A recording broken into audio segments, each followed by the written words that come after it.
Okay, let's take a look at the native code for iOS. Let me close all of these and let's start by going to the iOS folder here.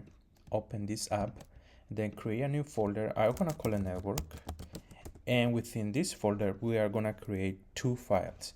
Let's create the first one. The first file, we are gonna call it network inspector store. And basically this one, let me add the type of the file. And basically this will be our in-memory storage, right, for when there is a log for the network inspector. So let's create the other file, and we are gonna call it network network inspector URL protocol. And basically in this file we are going to write all our logic, right, just as we did with Android.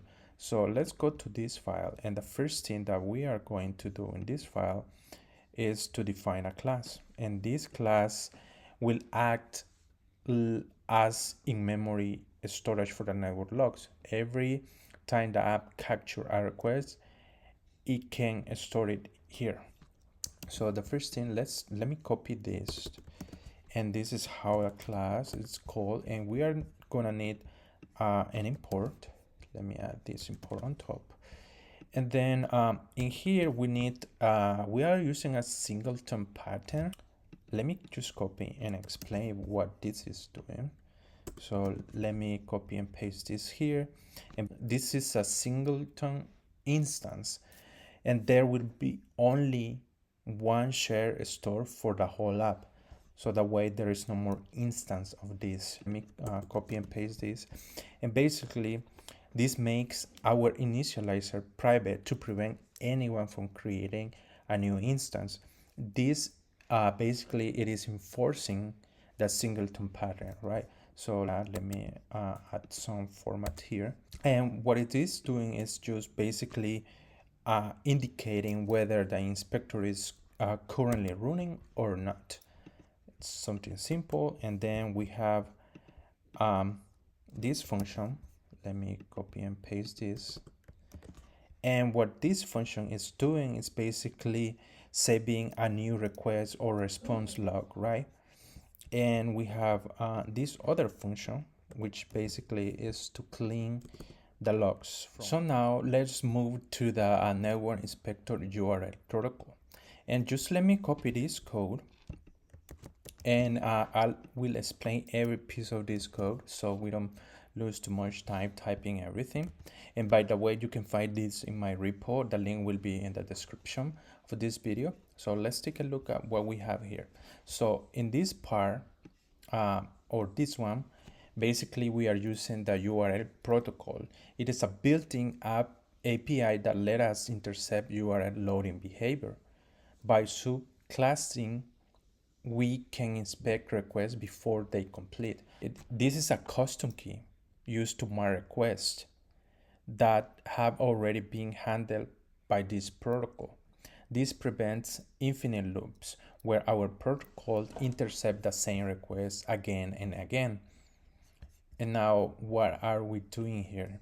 This is just a reference to the running network task, and we keep it so we can cancel it later in a stopping loading. It should be down here, somewhere around here.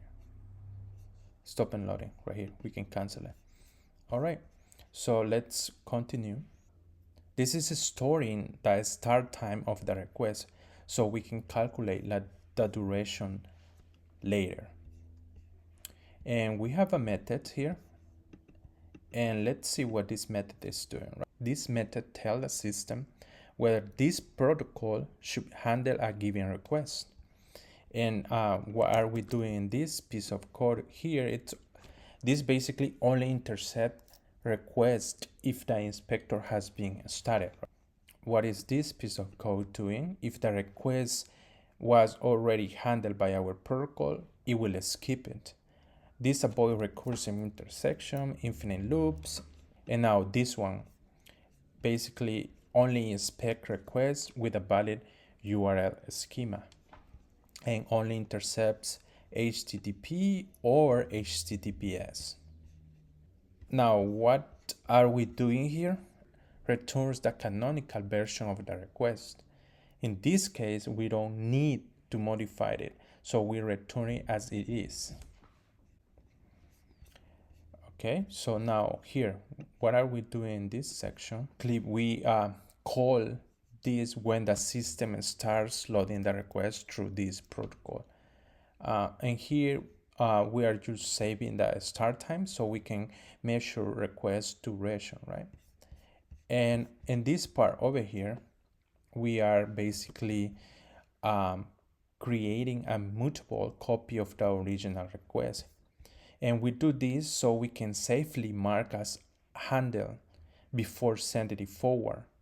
So in this part is basically copying the main request fields manually. And then what is this part of the code is doing, it's create a fresh URL session configuration basically.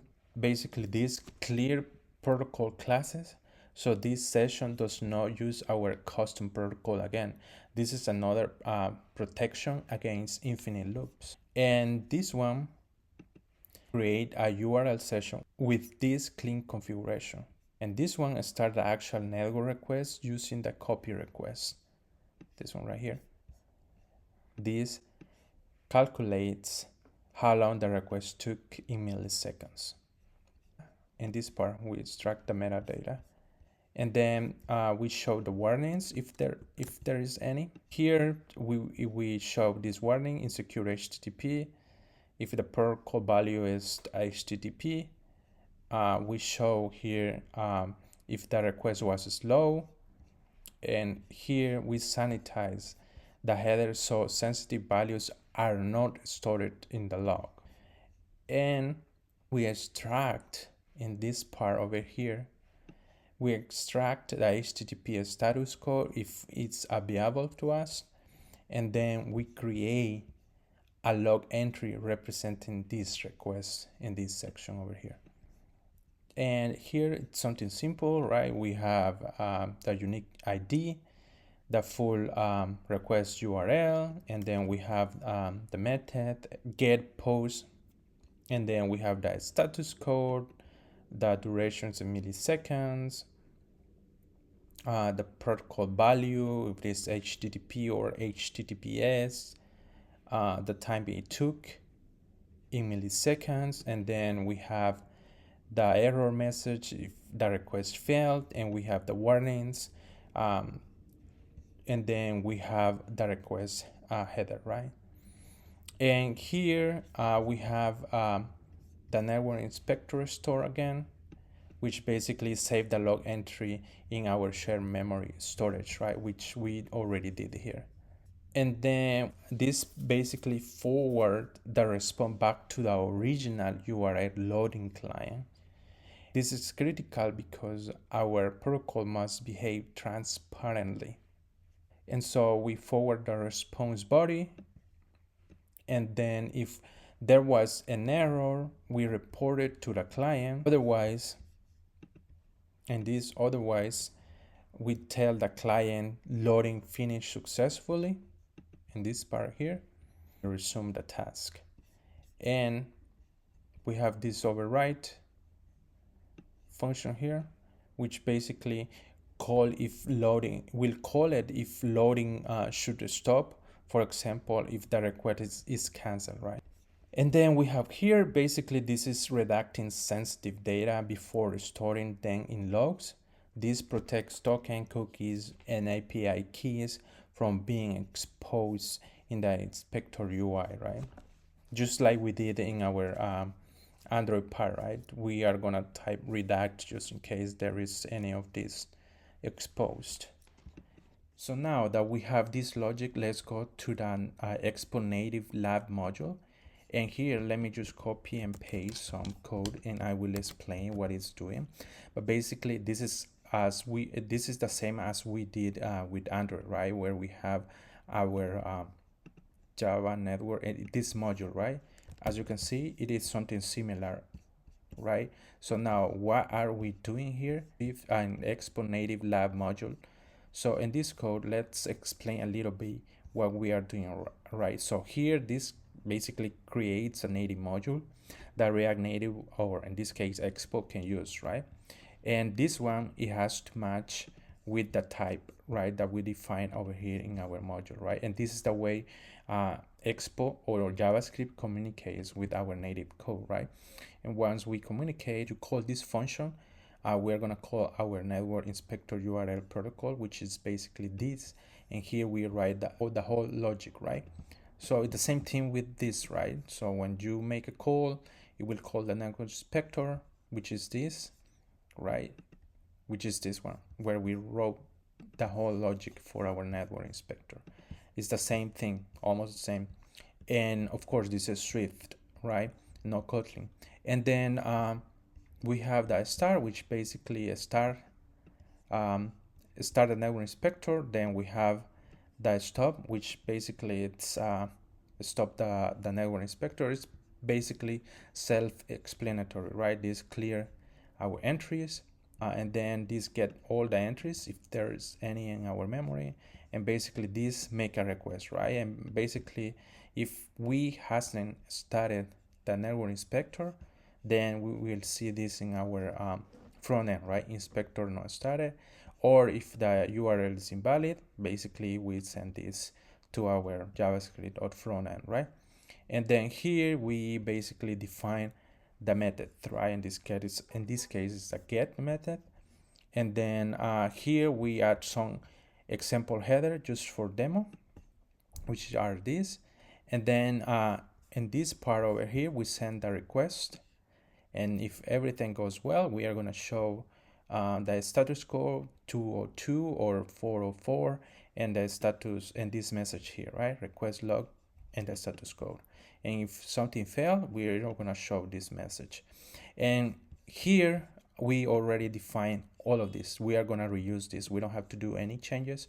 So if you haven't watched my previous videos, please go ahead and watch them, because we work on this, and the same logic will work for iOS, right? So, and now let's take a look at the application, right? Let's first thing that we are gonna do, we're gonna go to example, and then one thing that we have to do, npx port install, and we had to run this command because we add new files to our iOS, right? So let's run that first and let's wait. Okay, it looks like everything went okay. So now we can run our project, right? npx expo run iOS. And if everything goes well, we should be able to see simulator and our application, right, up and running. So let's wait a little bit. This might take some time.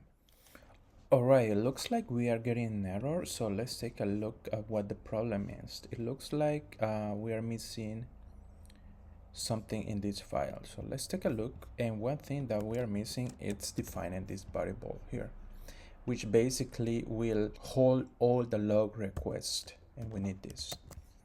All right, let's run this again and see what happens. And remember, you have, every time there is a change, you have to do the npx port install.